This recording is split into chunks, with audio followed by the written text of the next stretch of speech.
అలానే శేషరావు, అమెరికాలో Elon Musk అలాగే ట్రంప్ ఇద్దరు కత్తులు దూసుకుంటూ ఉన్నారు. ఒకరికి పట్టడం లేదు.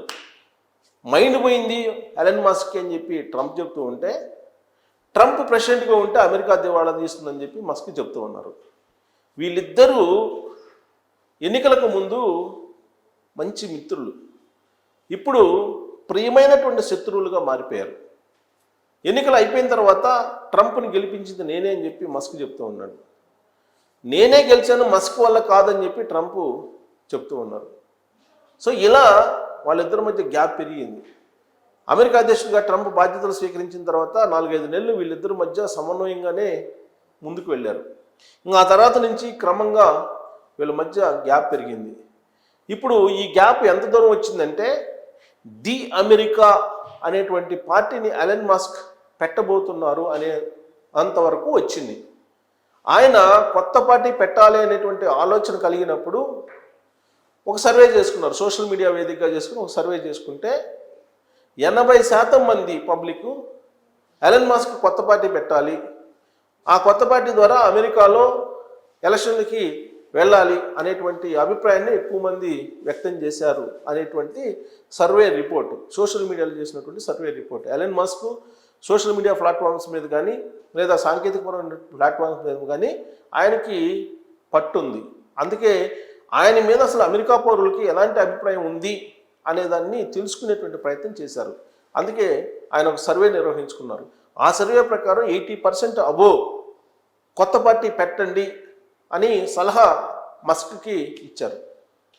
ఆ మేరకు ది అమెరికా అనేటువంటి ఒక పార్టీని ఆయన పెట్టబోతూ ఉన్నారు అనేటువంటి ఒక చర్చ అయితే ఇప్పుడు జరుగుతుంది. ఒకవేళ ఇప్పుడు పార్టీ పెట్టా కానీ ఇప్పుడు ఎలక్షన్స్ అయితే రావు, బట్ ట్రంప్ అయితే కొనసాగుతారు. ట్రంప్ కనుక కొనసాగితే అమెరికా దివాళా తీస్తుందని చెప్పి బల్లగుద్ది చెప్తున్నారు మస్క్. దీనికి కారణం ఏంటంటే, ద బ్యూటిఫుల్ బిల్ అని ఏదో ట్రంప్ పెట్టారు ట్యాక్సెస్కి సంబంధించినటువంటి బిల్. ఇదంతా కూడా ఏంటంటే వ్యయ నియంత్రణ బిల్లు.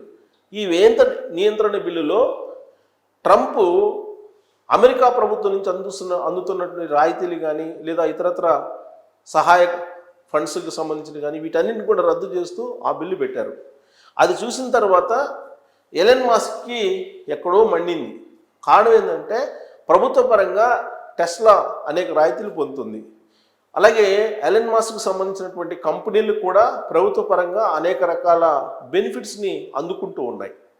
ఈ బెనిఫిట్స్ని, ఈ రాయితీల్ని కట్ చేస్తే వ్యయ నియంత్రణ చాలా అవుతుంది అమెరికాకి, అమెరికా ప్రభుత్వానికి చాలా మిగులుతుంది అని చెప్పి ట్రంప్ చెప్తూ ఉన్నాడు. అందుకే ఇప్పుడు ఎలన్ మస్క్ మండిపడుతున్నాడు, అగ్గి మీద గుగ్గిలం అవుతున్నారు ట్రంప్ మీద, ట్రంప్ తీసుకున్నటువంటి నిర్ణయం మీద. ఒకానొక సమయంలో స్పేస్ ఎక్స్ అంటే నాసాకి సహాయం అందిస్తూ స్పేస్ ఎక్స్ సంబంధించినటువంటి క్రాఫ్ట్ని ఇచ్చారు.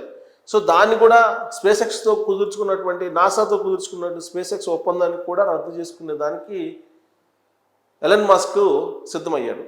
వీళ్ళిద్దరి మధ్య జరుగుతున్నటువంటి ఈ భయంకరమైనటువంటి ఆర్థికపరమైనటువంటి వారు కానీ రాజకీయపరమైనటువంటి వారు కారణంగా ఎలన్ మస్క్కి సంబంధించినటువంటి కంపెనీల షేర్లు దాదాపుగా 20-30% పడిపోయాయి. దీంతో ఆయనకి కేవలం 2 రోజుల్లో దాదాపు 20 లక్షల కోట్ల రూపాయలు ఆయనకి నష్టం జరిగిందని చెప్పి అంచనా వేస్తున్నారు. మరొకటి ఏంటంటే, బిజినెస్ పీపుల్ కొంతమంది ఏం చెప్తున్నారంటే, ఇదంతా కూడా ట్రంప్ ఎలన్ మస్క్ ఆడుతున్నటువంటి పెద్ద గేమ్. ఇప్పుడు ఆయన షేర్లు తగ్గిపోతూ ఉన్నాయి, ఆయన కంపెనీకి సంబంధించిన షేర్లు తగ్గిపోతూ ఉన్నాయి. ఈ టైంలో భారీగా షేర్లను కొనుగోలు చేసి లాభపడాలి అనేటువంటి ఉద్దేశంతో ఇద్దరు గేమ్ ఆడుతున్నారు అనేటువంటి వర్షన్ కూడా ఉంది. కారణం ఏంటంటే, అమెరికా అధ్యక్షుడు ట్రంప్ బేసికల్గా ఆయన వ్యాపారవేత్త. అలాగే ఎలన్ మస్క్ ఆయన కూడా ఇండస్ట్రియలిస్ట్, పారిశ్రామికవేత్త, టెక్ దిగ్గజం, టెస్లా అధిపతి, ఆయన స్పేస్ ఎక్స్ ఓనర్. సో ఇద్దరు బిజినెస్ పీపులే. ఈ ఇద్దరు బిజినెస్ పీపుల్ ఎప్పుడు కూడా ఇగోకి వెళ్ళరు. ఇగోకి వెళ్ళినట్టు నటిస్తూ, వీళ్ళిద్దరి మధ్య గ్యాప్ ఉందని చెప్పి నటిస్తూ భారీగా షేర్ల రేటు పడిపోయేలాగా చేశారు అనే వర్షన్ కూడా వినిపిస్తుంది.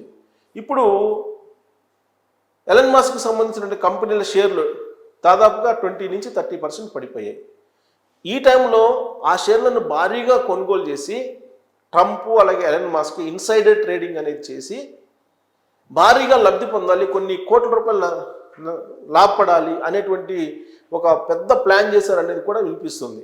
కారణం ఏంటంటే 2 రోజుల్లో 20 లక్షల కోట్ల రూపాయలు నష్టపోయాడు ఎలన్ మాస్క్ షేర్ల రేటు పడిపోయిన కారణంగా.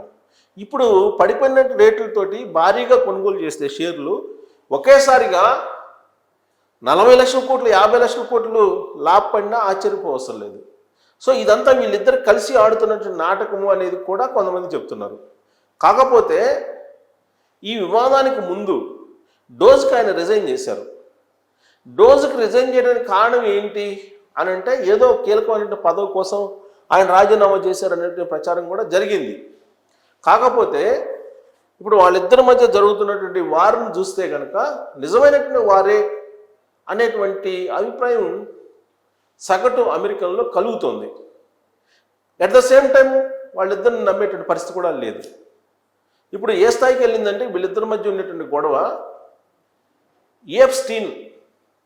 ఏప్స్టీన్ అనేటువంటి ఒక సెక్స్ స్కాండలర్ ఉన్నారు. ఆయనకి ట్రంప్ తోటి లింక్ ఉందని చెప్పి ఫేజ్ 1 కొన్ని పత్రాలను విడుదల చేశారు. ఫేజ్ 1లో భాగంగా కొన్ని పత్రాలని విడుదల చేశారు. అలాగే ఏప్స్టీన్ తోటి ట్రంప్కి సంబంధాలు ఉన్నాయి అనేటువంటి పోస్ట్ను కూడా ఎలన్ మాస్క్ కరెక్టే అని చెప్పి ఆయన ఆ పోస్ట్కి మద్దతు పలుకుతూ పోస్ట్ పెట్టాడు.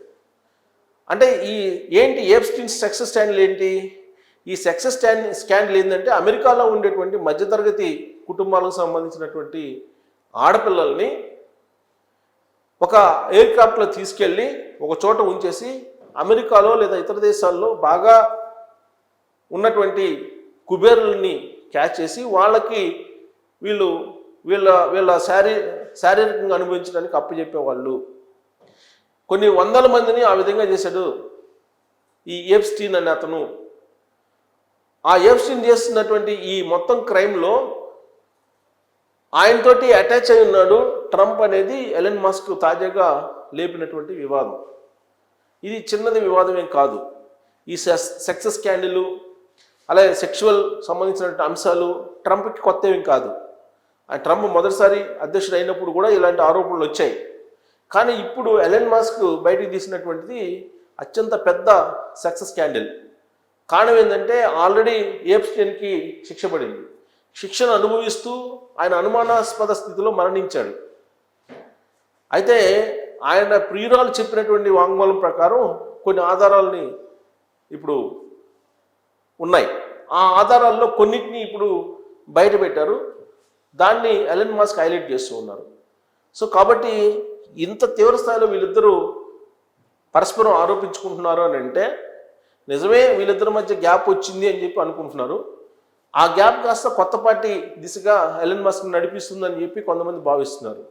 కానీ హై ఎండ్లో ఉండేటువంటి బిజినెస్ పీపుల్ మాత్రం వీళ్ళు స్టాక్ మార్కెట్ గ్యాంబ్లింగ్ ఆడుతున్నారు, స్టాక్ మార్కెట్లో గ్యాంబ్లింగ్ ఆడటానికి ఈ విధమైనటువంటి క్రియేషన్ తీసుకొచ్చారనే అనుమానం పడేటువంటి వాళ్ళు కూడా ఉన్నారు. మరి ఏది నిజం? వీళ్ళిద్దరి మధ్య నిజంగా శత్రుత్వం పెరుగుతుందా లేదంటే గ్యాంబ్లింగ్ ఆడుతున్నారా అనే దాని మీద మీరు కామెంట్ చేయొచ్చు. Thank you.